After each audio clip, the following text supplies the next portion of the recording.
Bigfoot Collectors Club presents terrifying tales from Zombie Bigfoot's Cryptid Crypt. I know a ghost story about you. Well, hello everybody, and welcome everyone to Bigfoot Collectors Club, the show where we talk to amazing guests about their personal paranormal history and share stories of high strangeness. I'm your host, Michael McMillan. With me always is your other host, Bryce Johnson. and not with us tonight, super producer Riley Bray is missing from this record. He's so sorry he had to miss this one, kids. I'm living in a broken home right now, a broken clubhouse. I got Riley last week, no Bryce. I got Bryce this week, no Riley. I'm an orphan. I have two beds now. I have two bathrooms, two backyards. Aww. No, it's fine. Boo-hoo. Everybody's fine. Riley just he's playing a show. Spindrift had a gig and we got to record. We wish him well and we're sorry that we're missing that show. We're happy that he's playing. Speaking of which, I've been so vibing out on Spindrift, like a Spotify playlist. They're such a mood. If you guys haven't checked out Spindrift yet and their music, give them a listen. Check them out. It's like a cool Western Tarantino vibe. Very cool stuff. Yeah, not the sparkling water, okay, guys? Not the fizzy drink. We were not talking about that. We're talking about Riley's band Spindrift. What does he call it? I almost said trip hop Western, but I don't think that's correct. Psychedelic Western? Yeah, which is way cooler. Yep. That's the one. Well, as you guys heard from the intro music, it's October. It's officially the spooky season, which is a thing that everyone just decided we're saying now. And therefore, we are returning to Zombie Bigfoot's Cryptid Crypt. All month long, we will be sharing extra scary stories of high strangeness here on the main feed and over on the Patreon, BCC The Other Side. And what better way to celebrate than by picking up Tyler Bentz's perennial Zombie Bigfoot t-shirt or sticker or mug. If you haven't done so already, over on the Campfire shop, go to wearecampfire.media, slap that shop button. You can also find the link in our bios on Instagram at Bigfoot Collectors Club and on Twitter at Bigfoot Pod. Yeah, I got to get me another black hoodie with that design on it. Mine is worn the fudge out, dude. I love that hoodie. Here's a tip. You're probably doing. Bryce, correct me if I'm wrong. I've noticed some other people doing it. Don't put those shirts in the dryer, guys. It's gonna ruin the art. You gotta line dry those t-shirts. Yeah, you gotta line dry those. Line dry those. It's gonna wear right off. I line dry all my tees, whether they're from TeePublic, Bigfoot Collectors Club shop or not. A little tip, just in general, line dry your t-shirts, guys. Hot tip from McMills. Bryce, I don't know about you. I'm really in the mood for Halloween this year. I don't know if last year was. Yeah. I don't know if last year was just like a bummer, but I want to watch horror movies. I want to get spooky. I am into reading some ghost stories. I'm into it. 100%. Yeah. I love this season more than anything, dude. I think a couple years ago, it was on this podcast that Halloween sort of moved into a nice first place over Christmas. I think. I don't know. I just fucking dig it from head to toe. It's low stress. Kids, your kids, you got kids at the age where it's really fun. They can do some fun costumes. You know what I mean? I just want to watch horror movies. That's all I want to do. I've been watching Midnight Mass on Netflix, which I don't know if you've checked out yet or not, but it's fucking chef's kiss. Mike Flanagan, who did The Haunting of Hill House, Haunting of Bly Manor, Ouija, Origin of Evil, Oculus, really outdoing himself with this new limited series. Club Scouts, get on this. There is some high strangeness vibes in this you guys need to check out. Midnight Mass on Netflix. All right, we got to bring in our guest, but before we do that, it's time for a little clubhouse keeping. I wanted to give our trusty Club Scouts a little heads up. we got a lot to look forward to in October, but I wanted to let you guys know that for the first time ever in 4 years, we're going to be taking kind of a hiatus in November and December. Oh, I know. It's a bummer. It sucks. Multiple reasons for this. Getting caught up on some research coming down the line. Got some extra work going on. Need a little bit of a break, but fret not. Because even in November and December, even though the main show is going to be, not every week, you're still going to get something every Wednesday. Okay. We're talking Patreon drops, unlocking episodes on the Patreon. We're talking maybe some classic episodes, some possible live shows. We're going to give you that jet ski special. That's coming big time. Probably doing another live stream show in there. So we won't be gone completely, but I just wanted to give you guys a little heads up. We're taking a hiatus November and December. Once those holidays are over and it's January, we will be back. They're going to be fun drops during this period, so please keep subscribing on your favorite podcast app. And also, the Patreon, the other side, will continue uninterrupted as scheduled. So our Patreons, say it, Bryce. We'll be getting our Patreons. Yes, we'll be getting new episodes every week. Yeah, well, 3 to 5 bonus episodes as typical. Right. Yes. Right. Maybe not every week, but you're still gonna get your fix. So that's it. Just wanted to give you guys a heads up. We'll remind you when we get to the end of this month that that's happening. But we love you guys. Just taking a little break, and we'll be back in January 2020. In the meantime, you can support the show by subscribing to the podcast if you aren't already doing so, and giving us a 5-star review on Apple Podcasts or your favorite podcast app, like this one that Bryce is going to read for you right now. Late to the party, says Smanahat A. 5 stars. I'm late to the party, but as a mom, I can confirm moms love Bryce. Yes. Parental love coming in all forms. Bryce, you weren't here last week. We found out that stepdads also love you, and that moms also love Riley. Oh, good. Okay, great. I love stepdads and moms. So far, just like in the household I grew up in, no confirmation that I'm loved. But that's fine. It's fine. It's going to be okay. Our guest today is a host and TV personality best known for the podcast Monsters Among Us and Travel Channel's Paranormal Caught on Camera. Club show. Scouts of all timelines. Yes, it is. It's Bryce's favorite show. He talks about it literally more than he talks about this podcast. Please welcome to the show, Derek Hayes. Woo! Gentlemen, thank you for having me. I appreciate it. Oh, Derek, we are so excited to have you here. I recently did an episode over on your Patreon, which heads up will be a shared exclusive dropping this Friday on BCC The Other Side. So awesome. If you're not a subscriber there, check it out over here, and then maybe go support Monsters Among Us. But Derek, business aside, welcome to the show. You are the guy. Like, you are getting firsthand witness stories. What, on a weekly basis now? Oh, for on how an many hourly years? basis, I would say at this point. Wow. Essentially, I have a hotline set up, and I have it on my cell phone like an idiot. And my phone's just constantly going off. And I don't even, if you call me, good luck, because it's just a hotline going off constantly. You're just done answering it. Yeah. You need a separate line. You need a dedicated line. Then I can't see them come in. And that's kind of the excitement. Like, what's on the hook this time? And it's always something different every time. So tell us a little bit about the podcast, how it works, and how we didn't rip it off. Sure. Well, I'm ripping somebody off. That's how entertainment works, isn't it?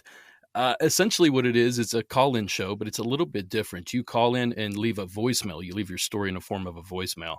I take it through and edit it, clean it up, make it sound nice and pretty, and we put it on the air for people to hear. And then we kind of, we, as in me, myself, and I, we have a conversation about what it might have been, other occurrences in the past that, line up with this, or, current news stories, something like that may connect the story somehow. So we kind of dive into all different levels, and that's TV shows, it's other podcasts, that's YouTube channels. Basically anywhere there's paranormal content, I dig into it and try to find it and bring it to the forefront.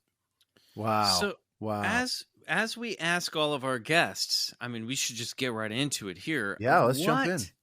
What is your personal paranormal history? How did you get into this?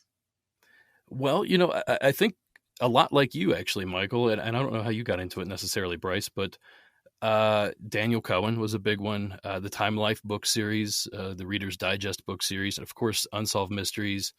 There's a few other shows, Sightings, Scariest Places on Earth, I think was a early 90s one.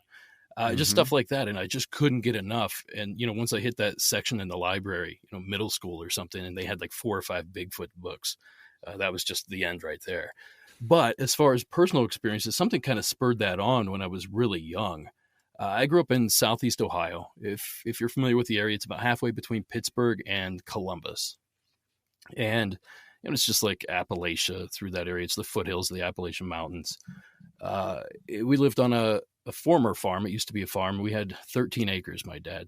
Well, he still has it, actually.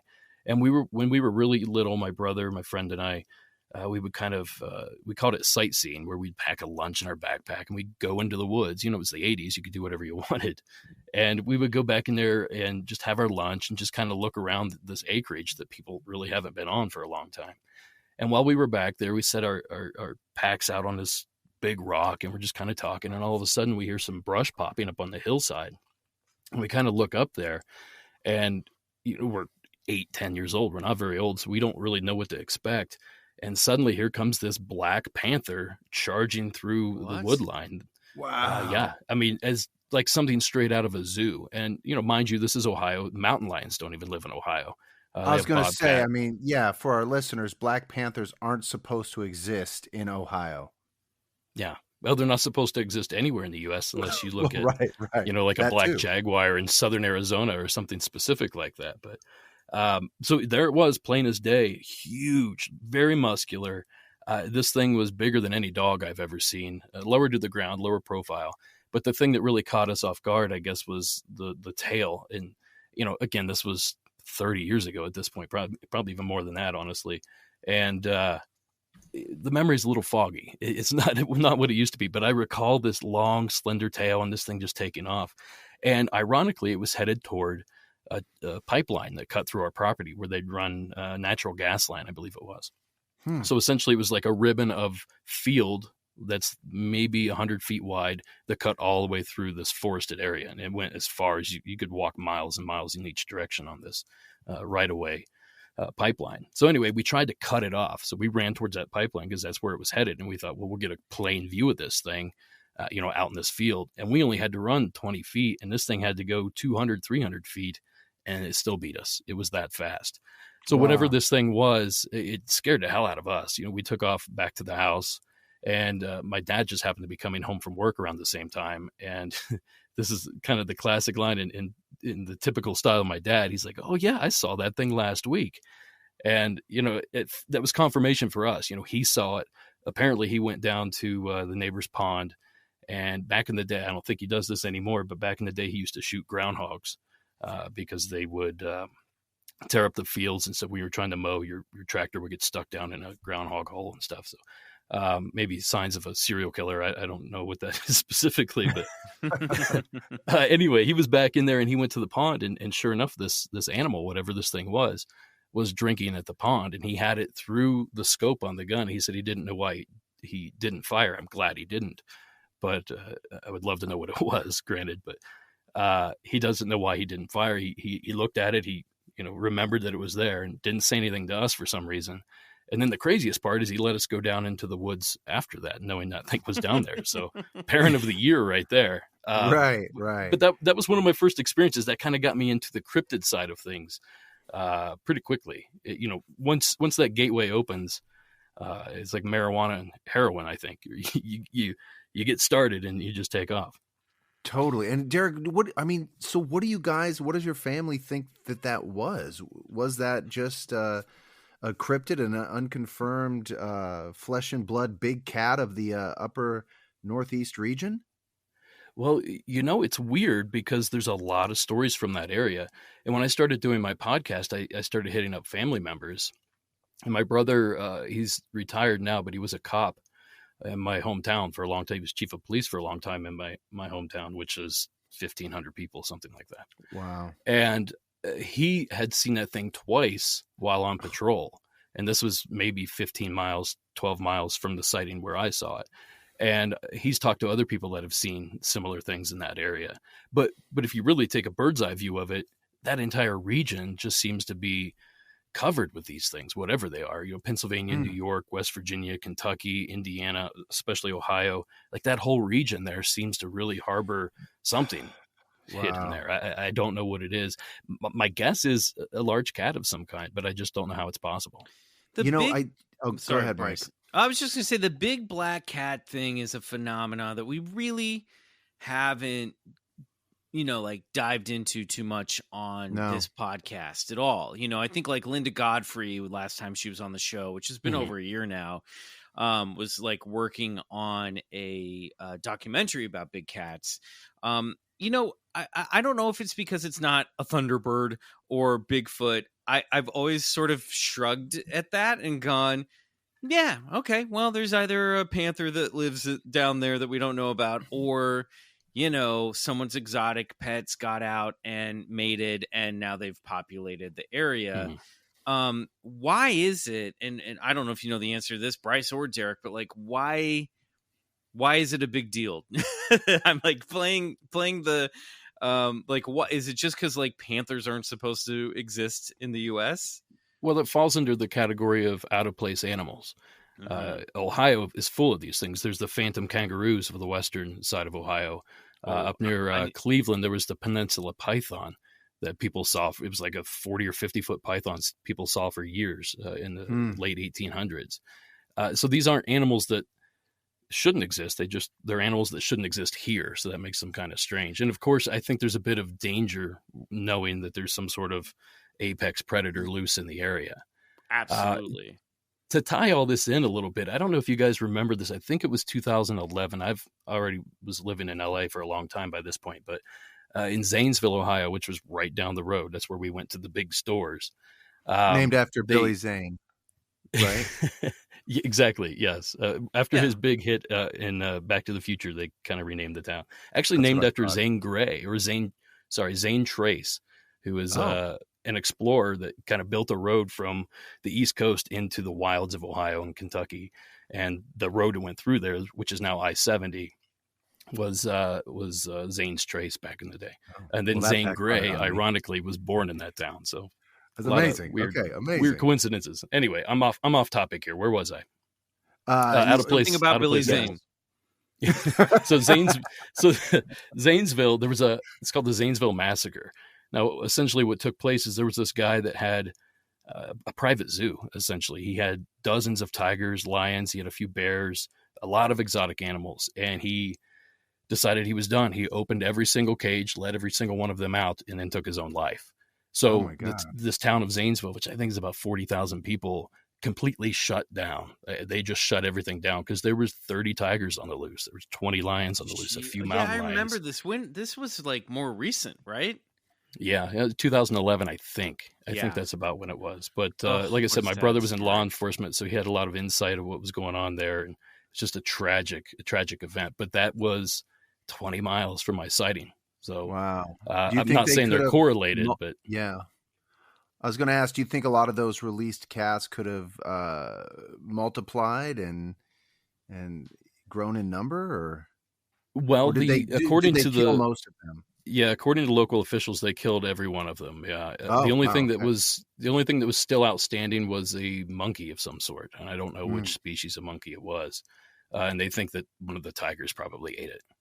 Right. I think he head down to Kentucky. Bryce built himself a little nest out there in the Blue Hills.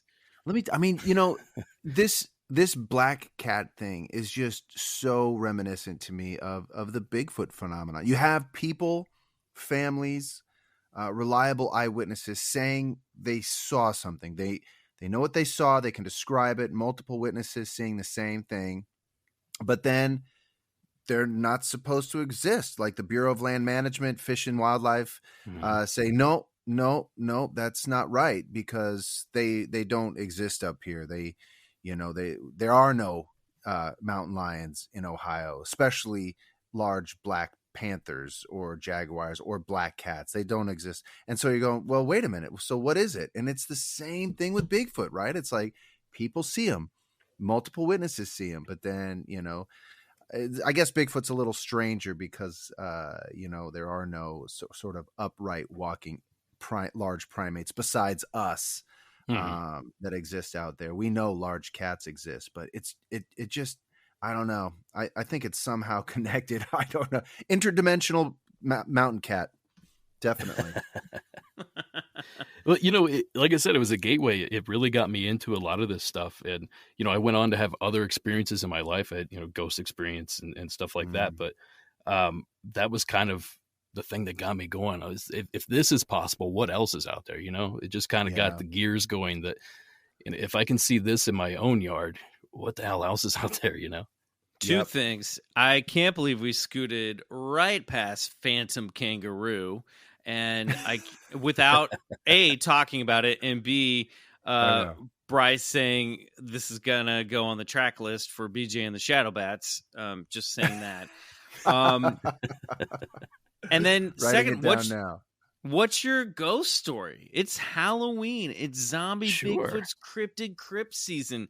Let's hear that spooky old ghost story. Well, this one, I can't get this one out of my head. I've been thinking about it. It happened, I was probably 12 or 13, maybe 14. I was an early teenager. My grandparents had moved from Ohio to Jacksonville, Florida, and they bought a little trailer in a trailer court, and that's where they retired. And we went to visit them one time. I don't know what time of year it was. It probably doesn't even matter, but it was kind of a packed house. They had a small house trailer, and my family of 5, and then my grandparents, and there was probably a dog there somewhere. A lot of us were sleeping on the floor. This is the point I'm getting at. So I'll back up a little bit.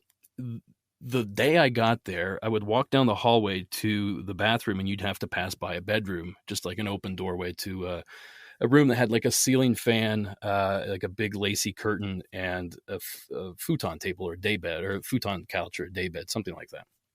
So every single time I would walk by, out of my peripheral vision, I would see a Native American in full headdress. Like, this guy looked amazing, just dancing his ass off. His arms just a flailing, his legs kicking up and down, and I would see it out of my peripheral. The second I would turn my head, gone, completely gone. There's nothing there that I could mistake it for. So this happened 2 or 3 times. I started telling my family about it. I'm like, I keep seeing something here, and they all think I'm batshit crazy. That night, I guess it was probably our final night, and I've already seen this thing 3-4 times and been telling them about it. We were all like lounged around the house. It was probably 3-4 in the morning, and something came running down the roof of the trailer and came to the end and came running back. My dad said sounded like a person, 2 legs, just running back and forth on the roof of the camper. So of course everybody gets up, but we're kids, so I slept through this part, believe it or not.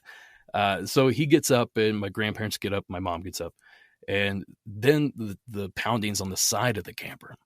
Or I keep calling it a camper, but it was a trailer. It's like 50 feet long. It's a house, essentially.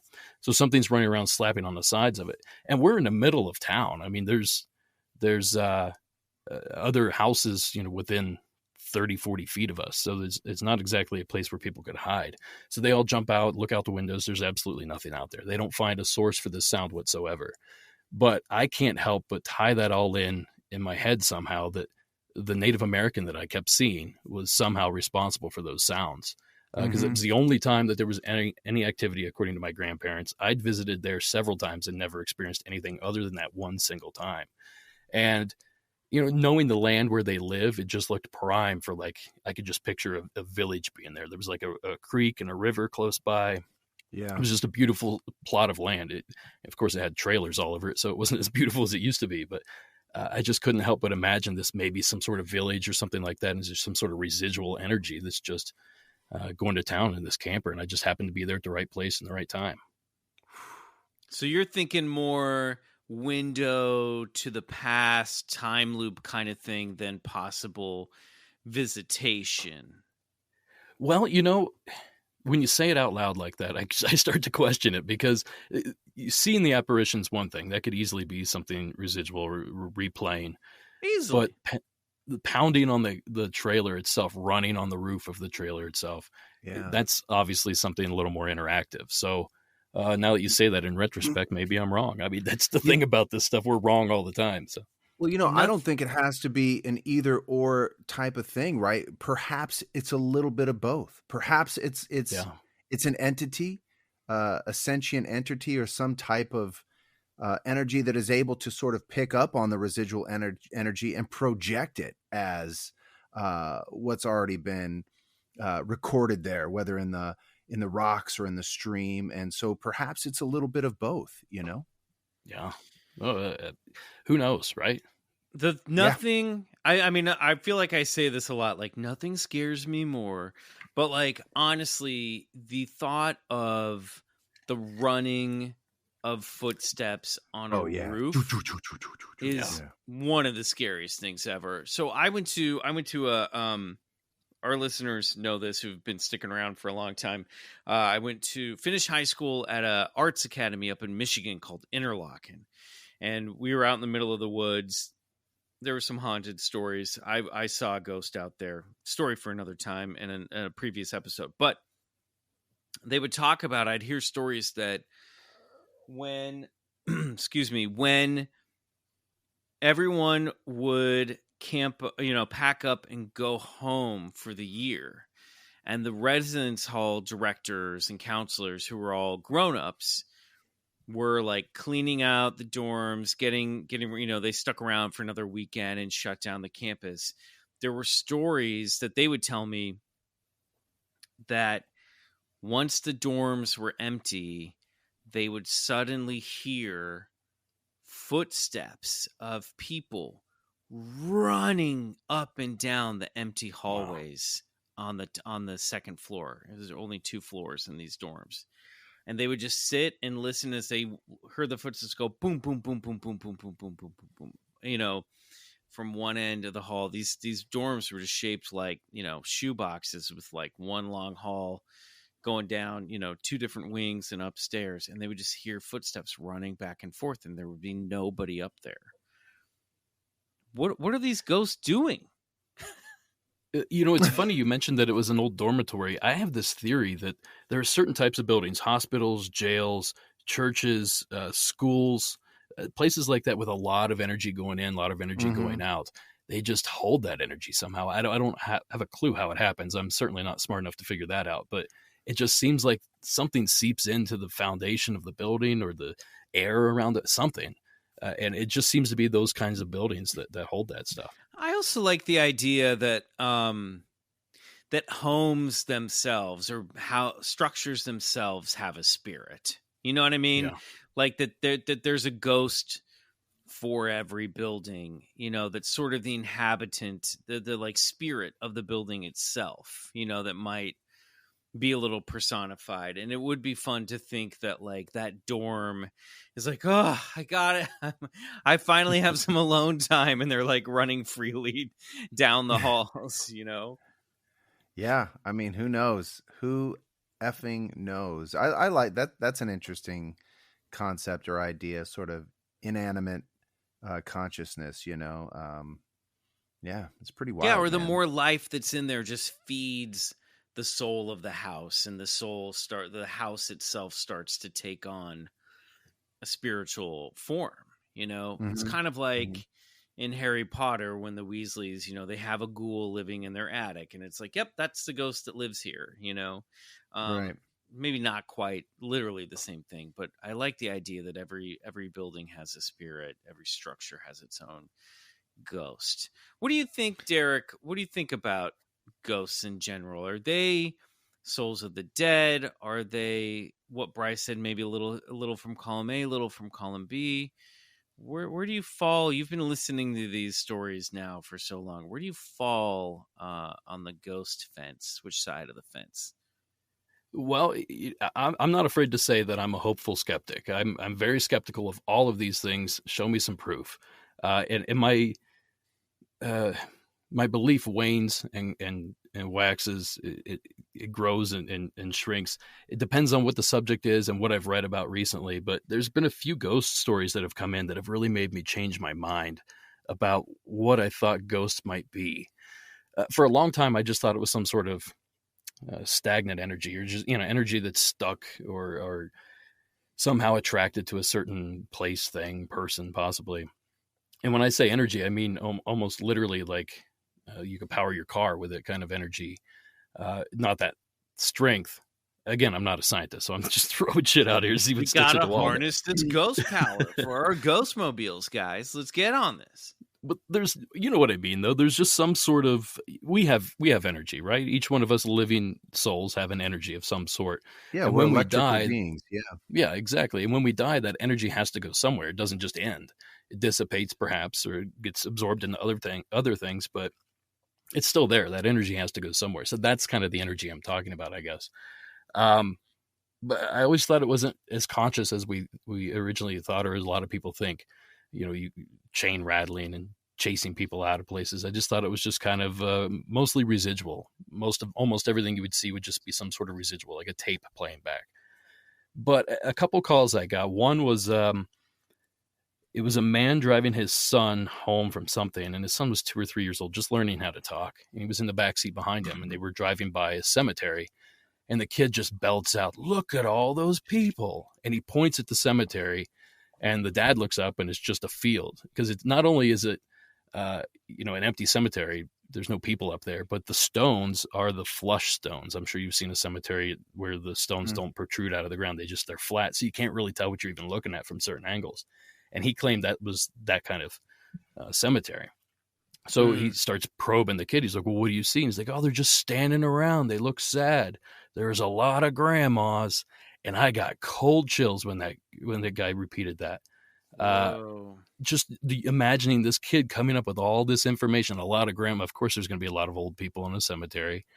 It was just a weird coincidence. And the other story that really made me think about it was, I think this was in the first one was in Ohio, I believe. The other one was in Washington State, I want to say. This woman was driving to work, and there was a really bad accident right ahead of her. And one of the women driving in the vehicle was killed in the accident. So she's driving through, and as she's driving through the accident, suddenly she looks over, and there's just a woman sitting in her passenger seat. And the woman looks just as shocked as she is, to see somebody there. So they kind of strike up a conversation. She's like, "What the hell are you doing here?" And she's like, "I'm confused. I don't know what's happening." And the living driver, she goes, "Well, I think you were just in an accident, and I think you've passed away." And she said the woman's face just looked like you would expect it to look when you hear that kind of news. And all of a sudden, in front of the vehicle, she said it was just a bright light that opened up, and she just went toward it and gone from the vehicle. And the way both of these people told these stories, I listened to a lot of stories, and I can suss out a liar in seconds. I don't think either of these people were lying. And those two stories just changed the way I feel about ghostly encounters. I don't have answers, but it just kind of changes the way I feel. And I think those kind of things are much more rare than we think they are. I think a lot of everyday normal happenings, I guess, are mistaken for ghostly activity. Pipes banging inside your wall. Of course, somebody's knocking on the wall, right? That kind of stuff gets mistaken a lot. But the true paranormal stuff, I think, is a lot more rare. And I think you have to be a certain type of person to experience it. And I always say, especially on my show, that the people that experience stuff like this are people that are paying attention. They're people that are always looking, like UFOs. You got to be looking up, or you're never going to see it. If ghosts, you got to be exploring, you got to be going places that you would experience this kind of thing. It has to be somebody that's right place, right time, but also paying attention and aware of what's happening. You could be at Walmart and see a ghost. You never know. I don't know if that answered any questions whatsoever. That was a long ramble. 100% did, man. I got chills thinking about that when you were telling that story of just that lady who ended up in the passenger seat. Like, what am I doing? Like, just so confused upon her death that just probably happened so suddenly, so incredible. I felt so bad too. I mean, it touches you in a human way too. We're all alive, we could all die at any minute. So when you hear a story like that, it's kind of like, I'm not a religious guy whatsoever. I didn't grow up religious or anything like that. So I guess in my mind, once you're dead, you're dead. The lights are out, it's over. But when you hear stuff like that, it kind of gives you that sliver of hope, like, well, maybe there is something going on the other side. Oh, I 100% think there's something that goes on after we die. Just nobody knows exactly for sure what it is, but we'll all know one day, What a trip. Well, man. As I joke on my show, everybody's going to find out at one point. Yeah, you're exactly right. Yeah. I also just the first story made me think, okay, I will not be buried in a cemetery. I do not want to hang out with a bunch of sad old people for the rest of my life, my afterlife. No, thank you. Yeah. Cremation is looking a little better these days, huh? Yeah, sprinkle me in the ocean. Let me hang out with some blowfish.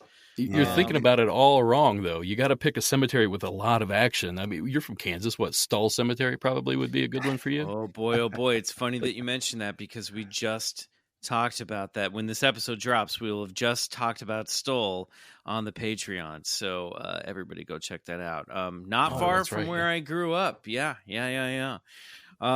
Creepy stuff. All right, Derek, we got to play the game that we play with all of our guests. And you are no exception. And of course, we've tweaked it a little bit for Halloween. It's the return of the Halloween version of the game that we love to call, because that's its name, Bullshit or Believe It. Now, Derek, I feel like you're familiar with the show from what we've said. I am, yeah. I don't need to explain to you, but for the listeners, I'm going to go down a list of phenomena. I'm going to do it rapid fire style. And if you are open to something, you're going to say believe it. If you're not open to something, you're going to say bullshit. There's no in between. You got to pick it in the moment. And we can always circle back and talk about stuff that you're a little on the fence of. Okay, here we go. Derek Hayes, on your mark. Get set. Ghosts. Believe it. UFOs. Believe it. Bigfoot. Bullshit. Vampires. I don't like that taste. Bullshit. Sorry, Shadow Michael. people. I don't apologize to me. Shadow people. You know, I'm going to believe it for today. Derek, I need you to be honest with us, okay? You stay true to yourself in this game. Oh, I'm 100% true. Like I told you, it waxes and wanes. And today, I just heard a story yesterday that's going to be on my show tomorrow that kind of changed my mind on that, actually. Okay. Loch Ness Monster. Bullshit. Alien Greys. Believe it. Werewolves. Bullshit. Parallel universes. Believe it. Zombies. Believe it. Shapeshifters. Bullshit. Heaven. Bullshit. Hell. Bullshit. Yeti. Believe it. Asterix. Astrology. Bullshit. ESP. Believe it. Witches. Believe it. Demons. Bullshit. Atlantis. Bullshit. Mothman. I believe it. The Jersey Devil. Bullshit. The Biblical Devil. Bullshit. Life on other planets. Believe it. Life after death. Ironic, isn't it? I'm going to believe it for today. Woo, Again. I think there can be life after death and not be ghosts. You know what I mean? I think that's true. Yeah, reincarnation could be. Yeah, reincarnation's one. Just piecing out to another dimension and not coming back here is fine too. You know. How do you do that, Michael? Do you have directions? I don't know. Not that I'm in a hurry or anything. That just sounds like a wild ride. As soon as I find out, I will try to tell you. Once I'm on the other side. Derek, I'm coming after you. Zombies over Bigfoot? What's up, man? Well, Yo, bro. Are we done with the game? Was that the final one? That was it. Sorry. Okay. Yes. Congratulations. You did great. won. You upset Bryce. Well, okay. Let me explain myself, Bryce. The Bigfoot thing, I go back and forth so much on that. I'll look at the Patterson Gimlin film one time and say, well, obviously that's a guy in a suit. There's no doubt in my mind. I'll look at it a week later from a different scan or whatever. And I think, oh, wait a minute. What's this bulge here? What's that thing there? And it's the same thing with all these reports. We all know what the bulge is. There is no bulge. It's only pendulous breasts. Come on. Yeah, 2 bulges. Well, there's that hip muscle that could be a wrinkle in a suit. Could be the wrinkle of the whatever that muscle's called that I can't recall off the top of my head. So when it comes to Bigfoot, there's so much noise, and I'm trying to weed out stuff. And somebody said something once that really made me think, and this is why I still kind of stay on the fence with Bigfoot, because logically it's impossible. At least in my head, it doesn't seem possible. But somebody said, and I can't remember who it was, so I can't credit them here, but essentially they said, take a human being and get rid of the technology, like all the stuff that we work toward, right? Same brain or similar brain. Instead of trying to build things or go to work or create art or stuff, you just focus on hiding and surviving, and that's literally it. That's the only thing you worry about. And how good could you be at that? And how easily you could stay undetected if you were in that mindset and you did have those abilities. And I'm not describing it very eloquently. Who but said this to you, by the way? Like a very cool grandpa? It was a YouTuber, I'm pretty sure, because I watch a ton of content for, obviously for the show. So somebody had said it at some point, and it just it's changing a way of thinking. I think is the way to get around a lot of this. No, I like as we've established on the show. I just have with that. As we've established on the show, Riley loves moms, Michael loves grandpas. I just wanted to say that. Anyway, go on. Sorry, Bryce. You'll find your group, Michael, eventually. Yeah. Somebody trying to find it. No, I mean, I totally get what this guy's saying. I mean, it's sort of a take on the stoned ape theory, right? If you're out there and you're just focused on, shunning society, shunning technology, and just developing your own inner abilities, and who knows, maybe even taking mushrooms and talking to the plants, and just being one with nature, who only knows the possibilities of what they're capable of. God only knows the possibilities for Bigfoot. Zombies. Well, no judgment. Haitian zombies is what I was thinking. There's the story. Man, I can't think of this guy's name. It'll come to me as soon as we hang up here. But it happened in like the 60s or something. But he died. Right? He was in the hospital. They did all the tests. They buried him.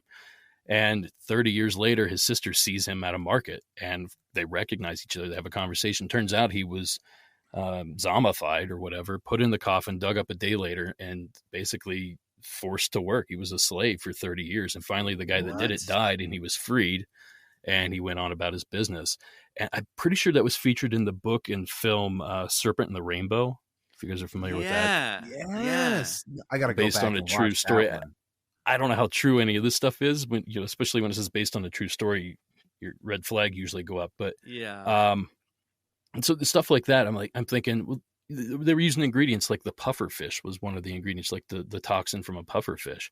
Yeah. And of course, if they do studies on that stuff, there's neurological effects to all these toxins, these poisons that could put you in a temporary coma, could give you the effects that were described. This is Romeo and Juliet, zombies, man. This is go to an eternal sleep and wake up later, with the antidote. I think there is the rare medical case where people have been buried alive and they're not actually dead, or their heart starts back up out of nowhere. It's strange. And technically, sure. You know what? If you crawl up out of your coffin and up through the fucking muddy floor, hey, zombie, you got it. You've earned the title, zombie. All right, we're going to take a quick break. When we come back, Derek Hayes is going to share some of his spookiest stories as we unearth the contents of Zombie Bigfoot's Cryptid Crypt.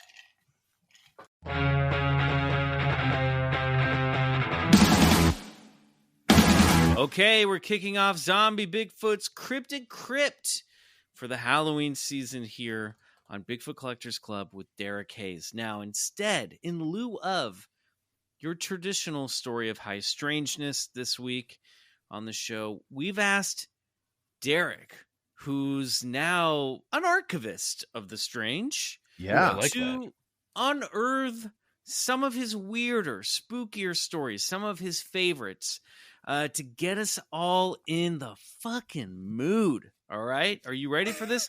Derek, why don't you take us away? You brought in 3 stories that we're going to hear, and these are calls that you got on your hotline. That's right. Walk us through each one. I'm going to hand the I would say baton, but it's the skeleton bone. I'm going to hand it over to you.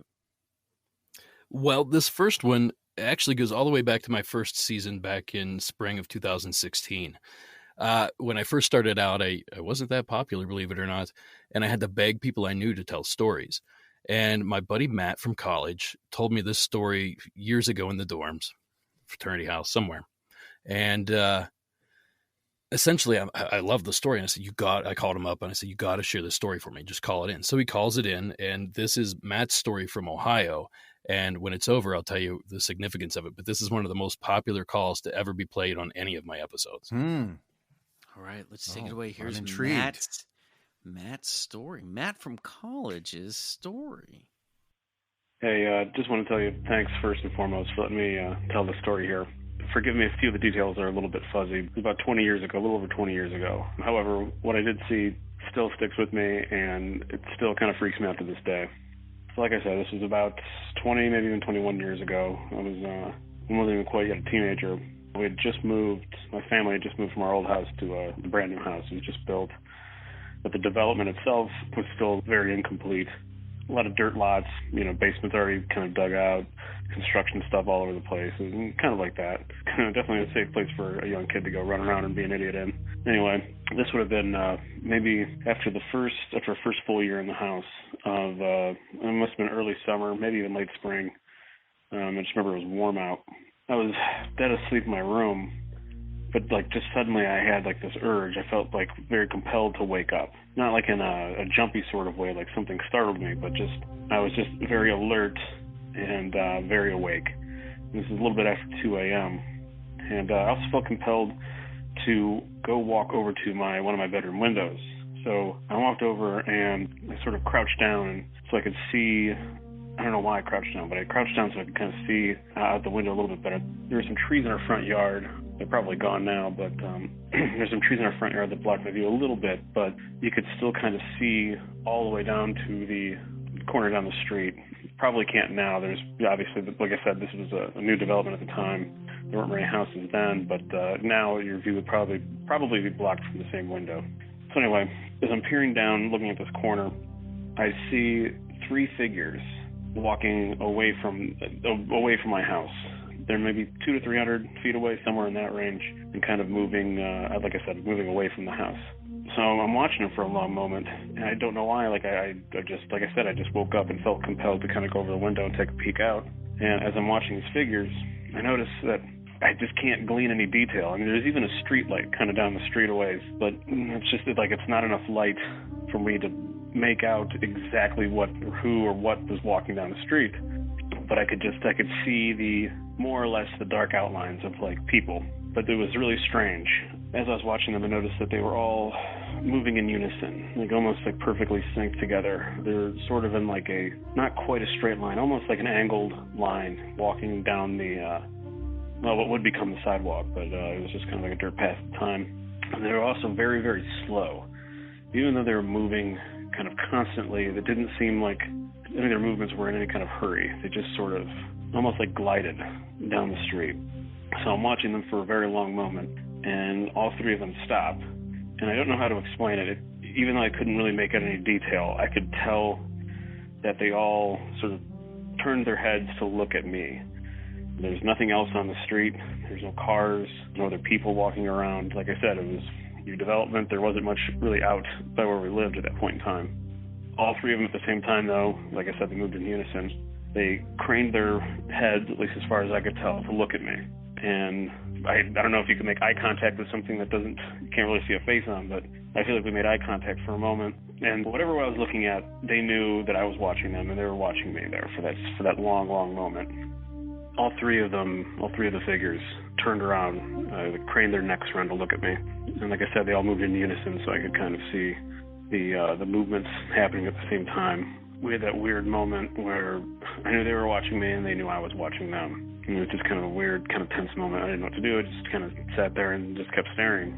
And then everything just kind of went blank, not in a pass-out kind of way. I just felt like a very long blink. And when I opened my eyes again, I was still in the same position, kind of kneeling down, looking out the window. My face was pressed up against the glass of the window. And then instead of 2 a.m., it was just about 9 a.m., maybe just a little bit before 9 a.m. I had blinked and misplaced about 7 hours worth of time. It was in daylight, obviously. There was weird figures at the end of the street by the corner. still really freaks me out, actually. 20 years later, like I said, some of the details are maybe a little bit off. And, I don't know how far away they were or, what time of year it was necessarily, but I still remember that moment when they turned around and looked at me, knowing that I was watching them. Still kind of runs chills up my spine. Anyway, thanks for letting me tell a story. Hopefully, I don't experience anything like that ever again. Okay.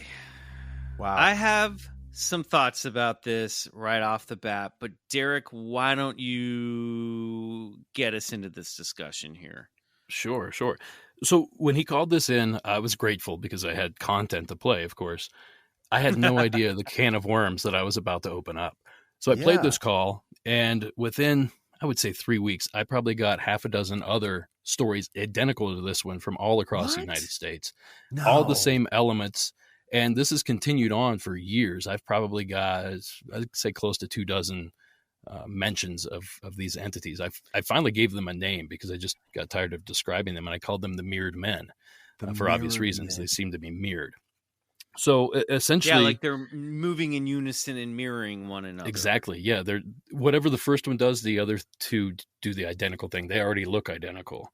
But they're three figures that move in unison. Like I said, they're identical in appearance. They usually show up in three. It's almost.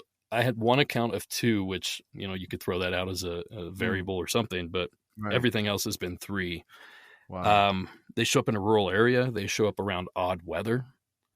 And there's always missing time involved, and sometimes it's substantial. Matt had, I think he said 8 hours or 6 hours or something. Yeah, he blinked. Usually it's a lot of time. 7 hours later, he like blinked his eyes, and 7 hours had gone by. Yeah, dude. There's some shit that went down in those 7 hours. I'm sorry. Yeah. There's another encounter with these strange beings. I think this was in Iowa, and this gentleman was deer hunting in a deer stand. And he said, the woods was alive. You just hear things. And suddenly he sees these three figures walk past this distant path. And as they walked, just the forest fell silent. All the animals just stopped. And I think if I'm remembering the story right, he may have raised his gun to look at them through the scope. And that's the second he did that, they just all three turned at the same time. And he said the next thing he remembered, he was on the ground. And his gun was shoved into the dirt. And it was dark out. It wasn't dark when he saw these figures. So this thing. Do they ever describe like sort of what they look like, what they're wearing? They do, yeah. It varies like a little. Is there a commonality in that? So for example, like the Men in Black, they're usually in dark suits, maybe a hat and sunglasses. What are these mirrored men usually? What's their vibe? Well, they're almost always seen in cloaks or robes of some sort, but a few encounters have seen them in like a tweed suit or like a really outdated suit from like the 20s or 30s. Wow. Their eyes are always said to be piercing. Matt didn't mention the eyes in this, but he said he got that feeling that they were looking at him, even though he couldn't see the eyes. But everybody else is like, as soon as those eyes hit you, you feel it. You don't even, it's something you feel, physical. Their faces are said to be like exaggerated. Their mouth is really wide, like Mick Jagger, I guess. No. Their nose just looks strange. Their eyes are wide set. They just don't look. A lot of people compare them to frogs, actually. Frog faced. Wow. Oh, boy. Wow. I love a theory. This story. Yeah. I have a theory that going on nothing but Matt's story that I wonder if it's not actually multiple entities, but it's one entity, and the lens, like it's from a parallel dimension, and the lens through which we're looking at it isn't like fully in focus. So it's like, it's like when you cross your eyes and you get double vision. Exactly. So you're getting double or triple vision, but it's just one entity that's not fully formed on our spectrum of sight. That seems to me just as plausible as if it's, if we're going with this, three entities that are all moving in unison. That would make more sense to me. You're in good company, Michael, because a lot of my listeners have called in with similar opinions, similar ideas. They think that this is some sort of multidimensional entity of some sort, and we just simply can't visualize, the dimension that they are, whatever dimension it is. My head isn't programmed to figure a lot of that stuff out. I just kind of start pulling hair out. But essentially what you're saying is that we can't see into the dimensions, so they're skewed. Like the vision that we see is just messed up. And I think that's as good a theory as anything else. I don't know what these things are. I want to know what's going on with that missing time, because that's usually relegated to the world of abduction and UFO sightings. I've never heard it with strange phenomena like these mirrored men, or even with Men in Black. You know, I wonder what happens with, man, I wonder if any of these witnesses have ever thought about getting regressed to see what took place during that's a good idea. Missing time, because I wonder if there is some sort of UFO component to it. Well, once you take the lid off, you can't really put it back on. So I imagine a lot of people are apprehensive. The thing about these sightings, people are shook by them. They're really upset by them. There was another one that actually happened up here. I live in the mountains above LA and near Lake Arrowhead, Big Bear, if anyone's familiar. And I got a call a couple years ago, Strawberry Peak, which is up here by, I guess Twin Peaks is the closest area. It's a bunch of cell phone towers and stuff, but there's a fire tower, and you can actually visit and climb up the fire tower and meet the lookouts and everything. So I guess a group was there, and it gets incredibly foggy up here. You know, we're essentially in the clouds. We're at 5,500 feet. So this group went to the fire tower, and it got dark, and they decided they were all going to walk back to the car, which is like a quarter mile walk through this forest down this. It's just a road, and you can see through the forest. It's big pine trees. So if somebody got lost, they'd be easily found pretty quickly. At any rate, everybody made it to the vehicle except for one girl, and they just waited and waited and waited. And hours later, she finally showed up, and she said, did you guys interact with those people? And they're like, what are you talking about? We just were right ahead of you. There was no people. And she's like, there was 3 identical people. And I'm trying to remember how the story goes. They divert her trail somehow. They make her move somehow. And I'll tell you how it goes. She went bye-bye. Yeah, probably. She went somewhere, didn't she? And a lot of people try to tie these into the Fae and that kind of thing. Under the lake to the burrowed man's room. Yeah. To the Derek, I think it's time you ask faithful. your old buddy Matt for another favor, and that's for a regression session during Sweeps Week. Oh, sounds like a good Patreon episode, doesn't it? Yeah, it sure does. Podcast Sweeps Week. I love it. God, that's so spooky. Mirrored Men. Oh boy, oh boy. I wonder what John E.L. Tenney would have to say about that. Oh, I'd love to know. Yeah. We'll find out next time he's on the show. Doesn't hurt we'll to ask him. Yeah. Yeah. I'm trying to find as much information as I can. I'm only the messenger here. I can throw out theories all day, but I have no clue what these are. And I'm just lucky enough that I stumbled upon, this thread of sightings. Man, cool name fantastic. though. Mirrored Men.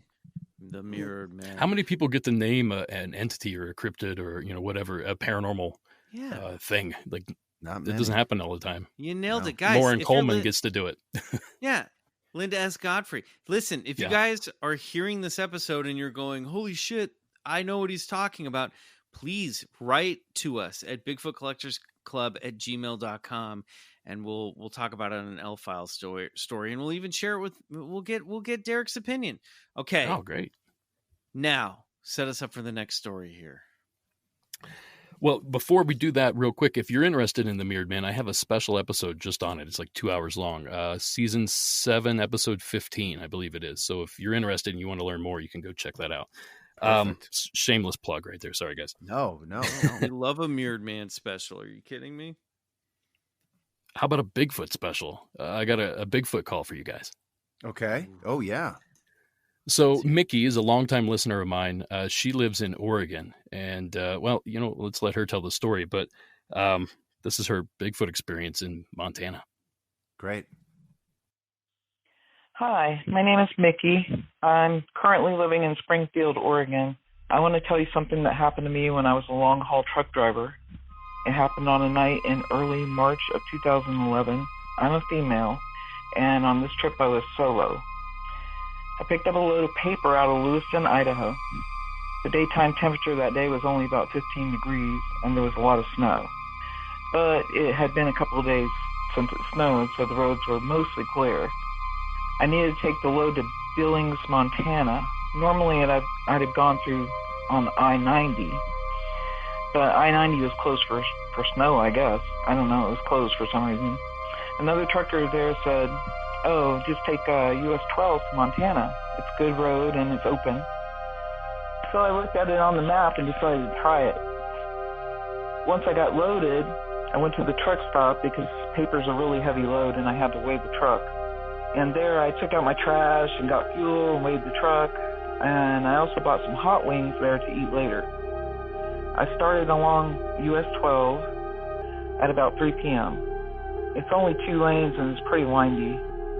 And once I got down into the Loxa River Basin, I think I'm pronouncing that right, the temperature gauge read about 5 degrees, and it was definitely colder. Freezing fog had formed, and the visibility was getting bad.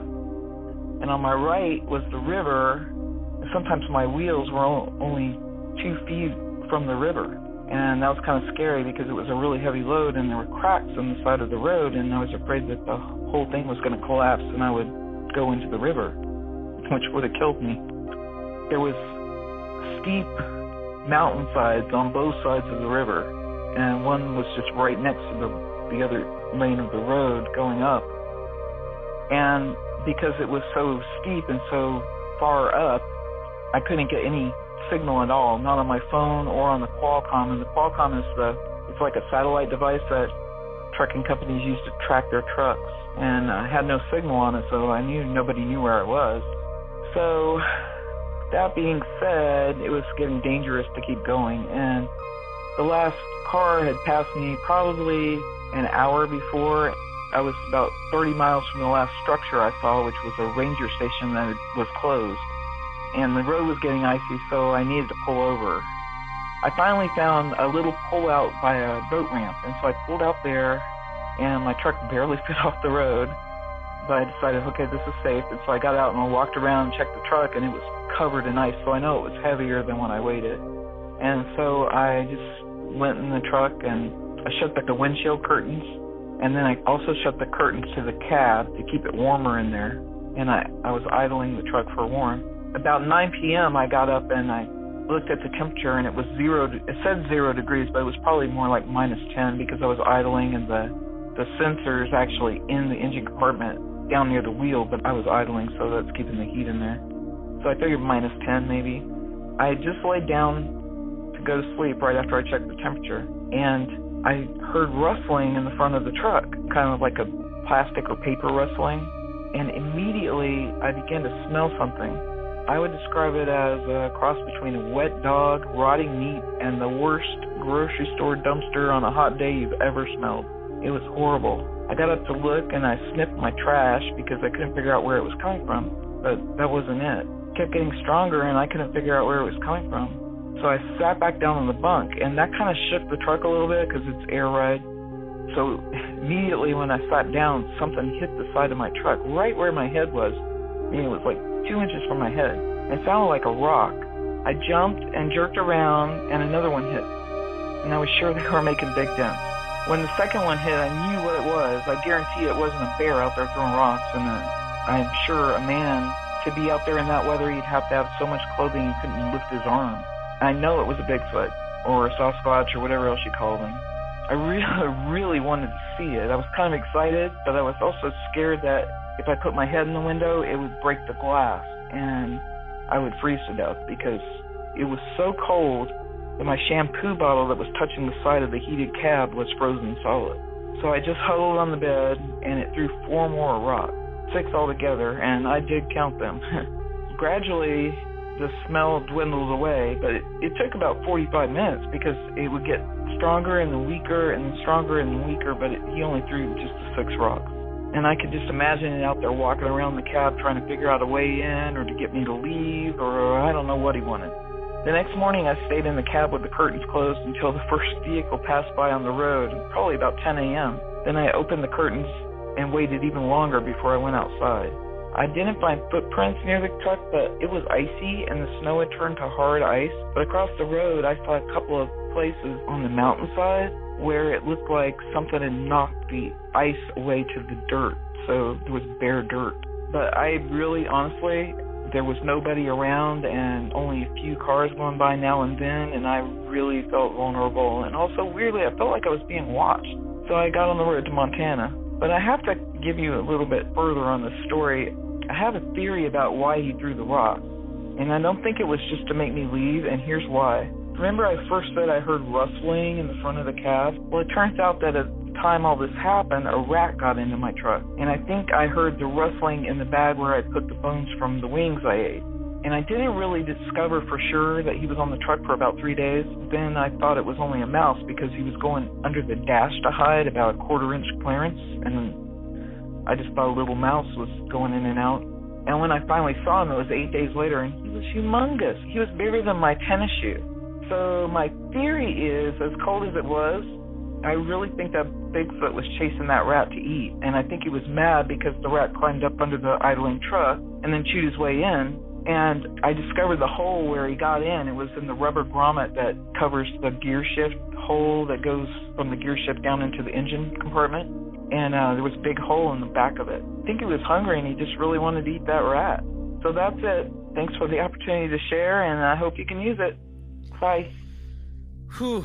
Okay. Yeah, I like that. That is some classic stuff. Also love that Bigfoot eats rats. When it's 0 degrees, you eat whatever you can catch, I guess. How's he going to cook that rat? How's he going to make a fire? Dude, he's not going to cook that rat. He's going to chomp right out of that rat's back. Sounded like it was a big ass rat too. I mean, that's like like a foot long Pink's dog. She said, well, funny you should say that. No, just kidding. Don't sue us, Pinks. Yeah, that rat sounded like it was the size of a shoebox. This story's great for a number of reasons. One, Mickey, what a way to set the picture. First of all, I've always had sort of a romantic idea of being a truck driver. Yep. I never want to do it. I'm never fucking driving through weather like this. No, thank you. Cured that right away, didn't it? Yeah. Well, it sounded miserable. Oh, go ahead. I'll let you finish. No. I just want to say also, what's up with these Bigfoot smells? And that's sort of a question for Bryce and you, Derek. But go on, Bryce. I think for a lot of people, it's just them trying to describe the worst sort of smell they can. And you get a lot of wet dog, trash can bin, wet trash. It's like it's skunky in a sense, but skunk comes from nature, so we all know what that is. And so they're like, you never get it's like exactly like a skunk. It's always almost skunk like. But anyway, yeah, she kind of described it right on the head. What I thought was crazy about that was she's describing it being 5 above 0 and eventually below 0. Mm-hmm. And I don't know if you guys are familiar with you're both from cold areas, I guess. When it's cold like that, you can't smell anything. Right. It's difficult to, you could put your trash right there and you can't smell that. And even animals don't even notice it sometimes. So this must have been a pretty powerful smell for her to have picked up on it. Especially through the truck and those temperatures. The air for sure. One thing I loved about Mickey is you could tell she's not one, and this is what goes to what you were saying earlier, Derek. You have a pretty good bullshit meter by now. There's, Mickey seems like someone who's not mincing words, not making shit up. She seems like, her story is exactly what her experience was. Did you get that feeling as well, Michael? Yeah, I mean, that's the first thing that jumped out at me listening to this story was just how grounded it was, Mm-hmm. And this is a perfect example of, now look, a skeptic will say, well, she didn't actually see anything, right? So fair enough. But it shows you how regular folks like you and me, will be like, I know I sound crazy, but here's what I witnessed. Here's what it was. And it defied all logic, and it didn't sound like she was reaching for anything. She's not trying to get attention for this story. She's fucking truck driver, yeah. And in fact, in a story like this, she's trying to survive the night. Yep. She's not. You're not thinking about Bigfoot. It was a good enough story to just say I almost drove my truck into an icy river, so I pulled over and my shampoo bottle was freezing. That's a good story. I'm impressed by that. No need to toss a Bigfoot in there. You know what I mean? It's a bit of a hat on a hat. So it just shows you how it makes it feel more realistic to me, But she didn't really even throw the Bigfoot in there because, like you said, she didn't see it. She's just guessing that maybe that's what it was. Yep. And that's kind of another testament to maybe this being true. You know, if you're going to make up a story about experiencing a Sasquatch or whatever, you're going to see the creature. You're going to have some sort of risk. Show the monster in that story. Yeah, you're great point. And the little details, like, it really felt like a horror movie, you know, like little details of like, I didn't want to look through the window because I was afraid that a rock would break the glass and then I would freeze. Yeah. You know, she's still more afraid of the elements than she is the Bigfoot itself. And that's like a mistake a character would have made. Mickey's smart. That's a mistake a character would have made in a horror film. You know what I mean? I was just immediately thinking of literally one of my favorite Twilight Zone episodes is when Creature on a Plane, not the original with Shatner, but the one with, oh my God, what's his name? He was in Lithgow. Yes, John Lithgow. When he finally decides the original. The original was with Shatner. Yeah, when he finally decides to open up that window and he just like, he knows he shouldn't, but he does, and then the creature's right fucking there. I love that episode. But this was like that. It's creepy stuff, Mickey. I bet as a truck driver, she sees weird stuff all the time. I wish you would have looked. Damn it, Mickey. I know. Next time, look. Smart. You know, I asked her. I got to interview her on a Patreon episode. She told the story verbatim again. It was identical. There was no variations. She certainly knows the story front and back. And I asked her about marks on the vehicle, and I believe she said there were some paint scratches where she believed it was hit. You know, there was obvious marks where something was hitting it, but there were no rocks outside or anything like that she saw. My idea was, possibly the reason she didn't find the rocks was that he wasn't throwing rocks at her, but actually hitting the truck with the rock, trying to scare the rat out. Kind of just bashing it to make noise, you know? I mean, this might be a little sophomoric of me, but frozen turds, maybe. How about snowballs? Maybe a snowball fight. A delightful snowball. That's true. There you go. It's the perfect crime. Ice melts and no one knows. Frozen turds? Like what? Yeah.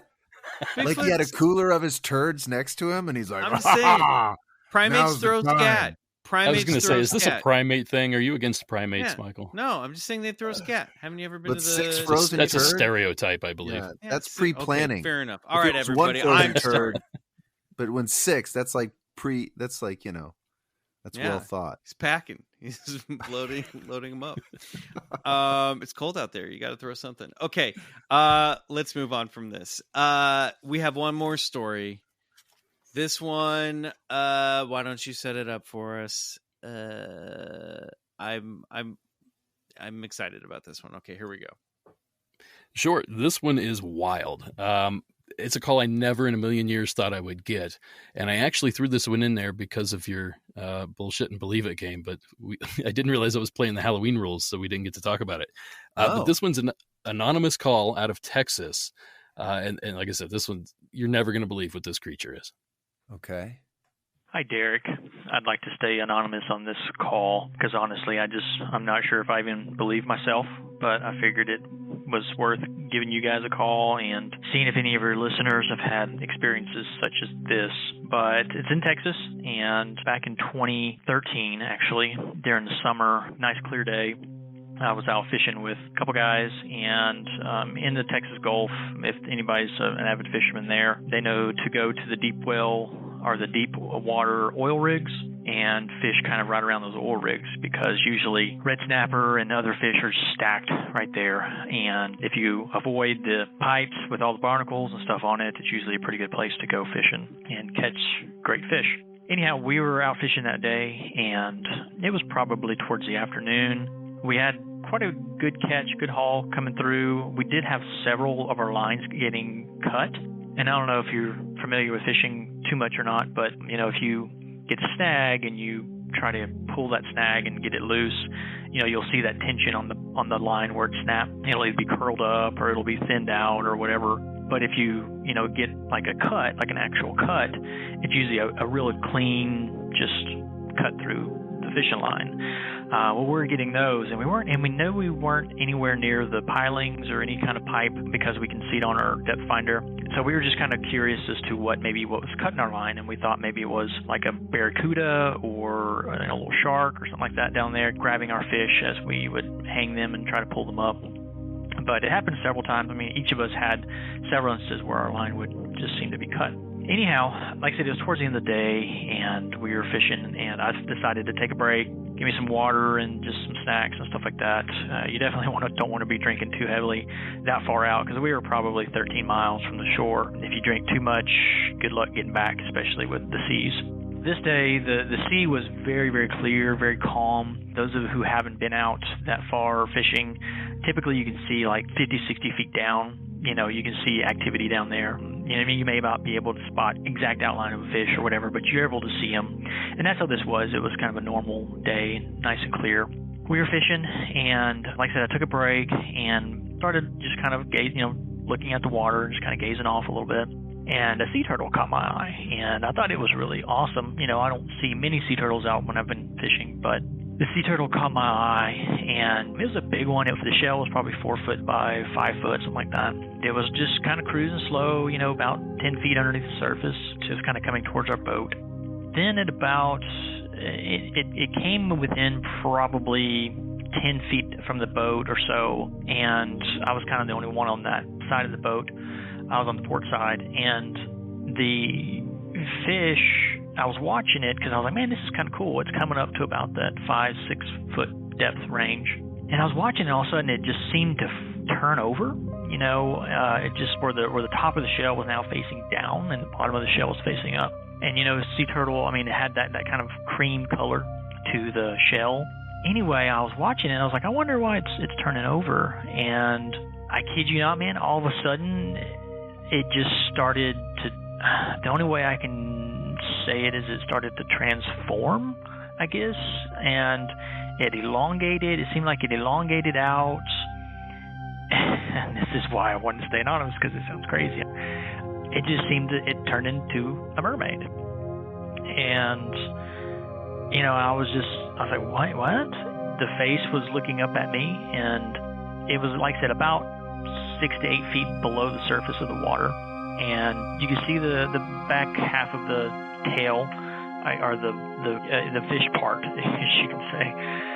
It started up higher than what you typically see in movies. Like it was like above the belly button area. Is where it started, like right below the breasts, I guess you could say. It started there. It was kind of just that greenish, grayish, silver, color that you see. Of course, a little bit lighter on the bottom, like a normal fish is. But going up, like, you couldn't tell if it was male or female. You definitely see, like I said, you see a chest, but you don't know if it's male or female. And then it definitely had arms. Now, the arms were kind of odd. They didn't really have shoulders. It kind of was at an angle, I guess, on both sides. It went almost like it didn't have, well, no, it had a neck, but almost, I don't know, it just, that transition is weird. But it had arms, long arms, and the face, man, the face was just, cause like I said, it was about 10 foot down. It was clear, so I could see a lot, I could see it pretty vividly. The face was just kind of I don't want to say like a bluish green color. It was kind of that coloration, and it was just odd. Actually, later on, whenever I was at home, just a couple months later, whenever it was, my wife was watching Harry Potter, and I think it was one of the latter films of Harry Potter, and they had the bad wizard, the Voldemort. Anyway, the bad wizard. The face of that wizard looked almost identical to this face. It stopped me in my tracks whenever I was kind of walking by and glanced over the TV. I was just like, that's it. That's what it is. She had little slits in the nose. You had just this weird reptilian face, and it was very odd, very, very odd. And then the hair was kind of a dark, matted type of hair. It was just very odd, very, very odd. And anyway, it had something in his hand, but I couldn't really see it. But anyway, this all took, from the transformation period to me seeing it, took about maybe, 45 seconds.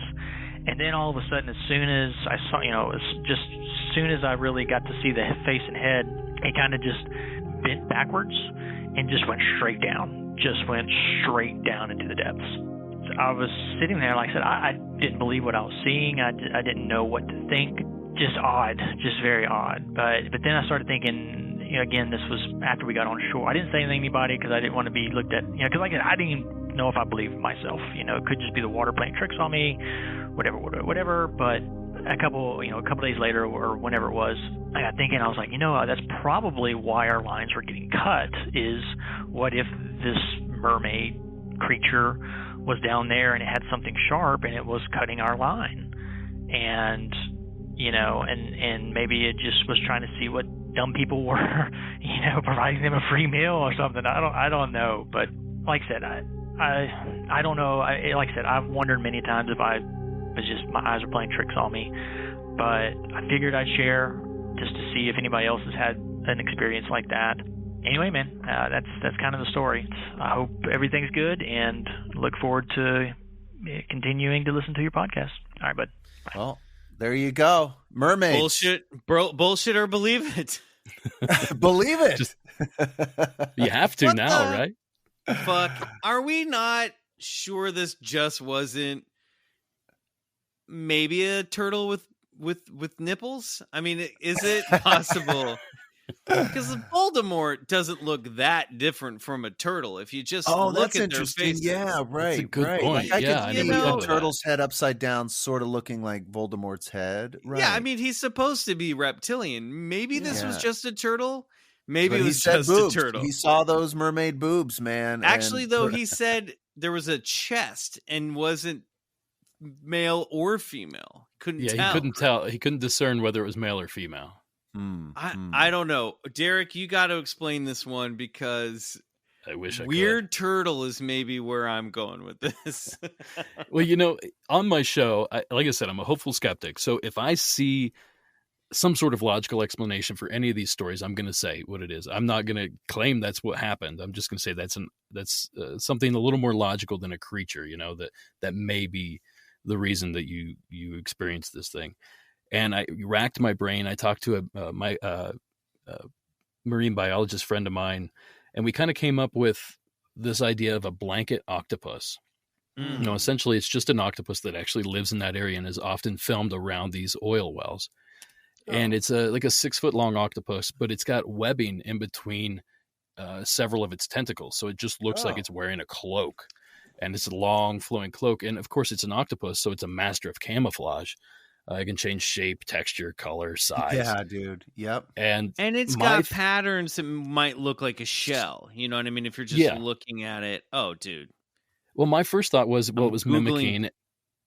Google blanket octopus and get a look at these things. This thing is, by the way, fucking awesome. This is like better than a mermaid. They're beautiful.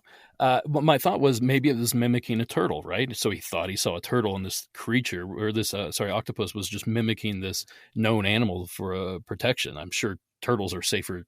It's safer to be a turtle than to be an octopus in the open ocean. Then I don't know why it would turn into a human. Like, I could see it mimicking a human. Maybe it saw a human swimming or something like that. But that's a lot of grabbing at straws to explain. Yeah, but if you look at some of these blanket octopus photos, and listeners, if you're in a place to do this, I would do this. They almost look like they have they're about the length. They almost look like they have arms, and they're wearing like a skirt. First of all, I did not know this fucking animal existed, and now maybe it's my new favorite animal. Yeah, this thing is bad fucking ass. There's one here that looks like it kind of looks like Starro from Suicide Squad. I'm into this. I think we have our culprit. I'm gonna say, but, and look. After seeing my octopus teacher, I like, it's incredible what these creatures can do.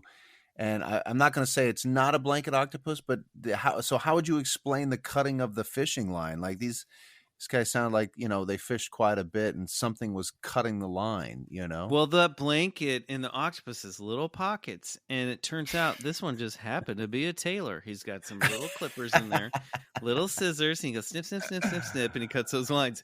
Yeah, no, I don't know. Look, it's weird. But I gotta, if you're telling me these creatures exist, and look at every photo of this, it looks slightly different in every picture. I'm saying it's more likely it's this. And so you're not going to go with the shape-shifting mermaid. I'm not, because if I saw this, I would go to mermaid before I would go to blanket octopus, because I don't know this thing fucking exists. With knife-sharp claws. You know where I am. Shape-shifting mermaid, knife-sharp claws. Well, to kind of answer Bryce a little bit, they do have, all octopi have a beak, and it's kind of centrally located, and it looks like a parrot's beak. You know, it's a really sharp. You can get bit by an octopus, and I can just imagine them. You know, maybe they have herring or something on the line on a hook. The octopus comes by and engulfs that, and it can't get it obviously because it's lined, so it just cuts the line and takes off with the goods. That could explain it. That doesn't mean that's what it is. Its mouth too. It's going to get a fisher. Oh yeah, it's I've swallowed a piece of sharp glass. It's not fun. Wait, what? Oh, sorry, I'm getting off track here. No, tell that story, please. No, I'm intrigued as well. No, you still have the glass, is what I want to Google anal fisher. Wait. Not on a work computer. I wanted to know how you swallowed the glass and you went to anal fissure. Well, because when you swallow the glass, it's got to come out, right? Why were you swallowing glass, though? How did glass get in your mouth? I did a lot of stupid shit when I was drunk, okay? I don't know. Is this a Club Bryce story? I don't know when it was a story, but did you break a glass while you were drinking, or did someone bet you to eat glass? I think I broke a glass while I was drinking. This story is highly suspect. At least it was accidental. This is suspect, Bryce, and we're going to get into this over on the other side at some point, because that's great. That's just what I want to talk about. Right. This is not. It sounds like a full episode, strangest things you've swallowed, and you can just have guests on, and they can all share the strangest thing. Well, I guess I'm feeling sorry for that blanket octopus who swallowed the hook and line from the herring. All right. Anyway. I need to know more about this off camera, off mic. Wow. Derek Hayes. Amazing stories that you shared with us, both from your show and your experiences. Where can people find Monsters Among Us? You can find Monsters Among Us anywhere you can find a podcast, essentially. We release a new episode every Thursday. And we're in our 12th season now, so we've been around for quite a while. And if you have a story you'd like to share, hopefully you guys don't mind me doing this, but I have a hotline. It's 1-888-608-NIGHT. If you have a story, call in and share it with us. We tried a hotline. NITE? NIGHT. Yeah, NIGHT. Oh, right. Oh, I didn't. 604. It's 888-6. Oh, now I can't do it on cue. 888-608-6444 is the numerical number of it. Got it. Listen, listeners, if you call this guy before you write into us, you were dead to us. Okay, that's all I'm gonna say. It's okay that he did that, but you were dead to us. Hey, we have a Gmail. He's got a hotline. Of course, you want to go to the hotline. We tried a hotline and it never worked. So you can email us. By the way, guys, record a voicemail and email us the voice memo, the voice memos. All right, whatever. Listen, Derek, we're big fans of what you do. You do a great job. Likewise, I love guys. You on Paranormal Caught on Camera, and a fan of the podcast as well. So keep up the great. And I know you got some good stuff coming down the pike as well. So definitely be on the lookout for that. And where can people come back and talk about that? Your social media, Derek? Oh boy, that's not my department. Okay. Just search for Monsters Among Us podcast. My wife Sarah takes care of all that, and she's got it nailed down. So you search for it, you'll find it. We'll tag you in all the Instagram stuff. People can find you there. Guys, not much to plug from me. Just follow me at McMills on Instagram and Twitter. Fine, sure. I'd never tweet anymore at all. Find me over at Instagram. I'm throwing up pictures of Violet and Zola. I'm in puppy heaven right now. I'm having a great time over there. Yeah, Bryce, where can people find you?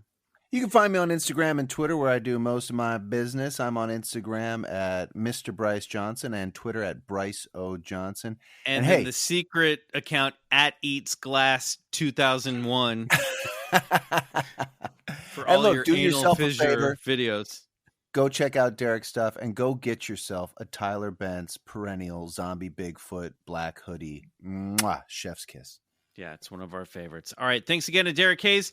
Thank you to listening. Good stuff coming up this month. Until next time, good night. And go get regressed.